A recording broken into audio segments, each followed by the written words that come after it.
welcome to week 6. Today we are going to talk about what happens when you go down the emotion hole, which actually happened to me like 2 days ago. So this is pretty fresh, and I thought it would be a good thing to do a video about. Because as you know, as sensitive people, we can get triggered and kind of go into a really like deep emotional place, sobbing on the floor, feeling like there's so much emotion in your body that you don't know how you're going to get rid of it. And it can be, for me, it can feel like kind of a downward spiral. Like nothing's ever going to be good again. And, it's very, very melodramatic actually. I don't know if that's your experience. I kind of hope not because it's terrible, but it does, it can happen when, we're in the middle of a lot of changes in our lives, or, something bad has happened, or you just get triggered and something really deep comes up.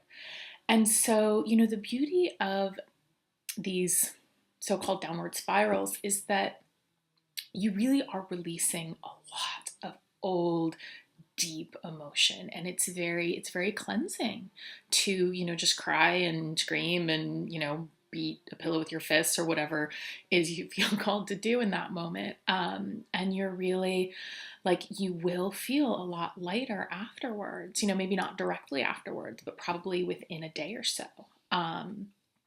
So this isn't so much about what to do in those moments, because often when we're in that downward spiral, I know for myself, as much work as I've done with this and as many tools as I have, when I'm in that space, I pretty much forget every tool and I'm just in it. I'm just crying. I'm just feeling all of that emotion. It's just coming up through me. So, in that time, you really just have to let the emotion come through however it wants to. If you have the wherewithal to do this, you can go for a walk, you can go for a run, you can, ask for help, ask for guidance, ask to feel better, even just saying, please help me feel better. That actually does work. It really does. It calls in that energetic support that we always have. And it allows it to come in and comfort us and help, even if, it's not immediate, which for me, it rarely is. So those are certainly some things to do when you're in that space. But really what I want to talk about today is what happens right after that space. Because in the past, when I would go into these deep downward spirals, well, for one thing, when I was younger, they would last a really long time. I'm down from months to days to, now it'll last about an hour, which feels like progress. And I feel like with this sort of thing, we never get to a point where everything is perfect and we can always handle our feelings beautifully, but we make a lot of progress, and that is really something to be noticed and valued and appreciated. So anyway, what to do after these times? Because for me, sometimes what would happen is I would just kind of go into a hole. I'd be in bed for a while, or I wouldn't be able to work, or just you kind of dig into that hole and you stay there for a while. So the best thing to do, after you've when you're kind of in the emotional hangover, maybe it's the next day and you are tired and you do still have some emotion coming up, but it's not as bad. You can remember that you have tools. You can remember that there are a lot of things you can do. So when you get there, that's a really beautiful time to go into, whatever self-care practices really work for you. For me, I end up doing the day after I had that meltdown, I did 2.5 hours of meditation and healing work. And, it wasn't like me on my cushion, with incense going and being all zen, because I really wasn't there. It was more like me in bed listening to guided meditations, because often when you're in the midst of emotional hangover, you really don't have all of your resources. So that's when you want something that is going to be kind of low key, and you don't have to think too much. You don't have to do too much, because sometimes with the emotions, a lot of thoughts get stirred up as well, and that can be a little tricky to come out of, because what is it? Feelings are, the physical sensations, the feelings, but emotions are when we attach thoughts to the feelings, and the emotions can be really blah, blah, like that. That's what they can be. So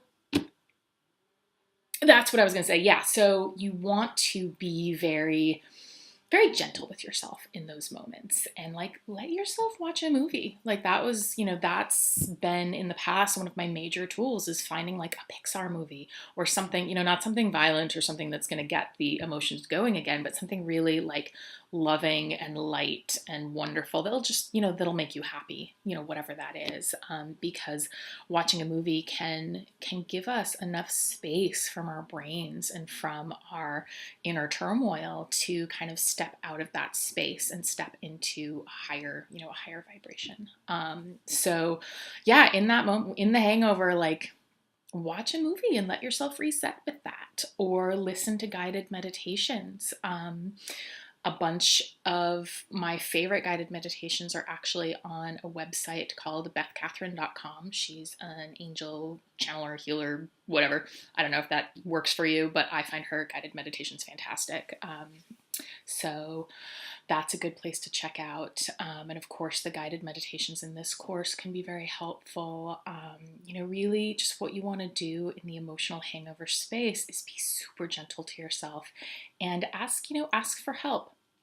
Ask your guides for help. If you connect with angels, if that's a space that feels good to you, ask them for help. Ask God for help, spirit for help. This is where we really want to go into that really deep, loving energy that we always have access to, and allow it to heal us, because the emotion has come up and you've been cleared of a lot, but you're probably feeling kind of raw. So you want to bring in that light and that love, and it's always there for you. You really just have to ask for it. And, again, I'm often in a place where I can't even really ask for it. So that's where the guided meditations are really helpful, because then somebody is just in my headphones doing it for me, and I get to just lie down and feel better.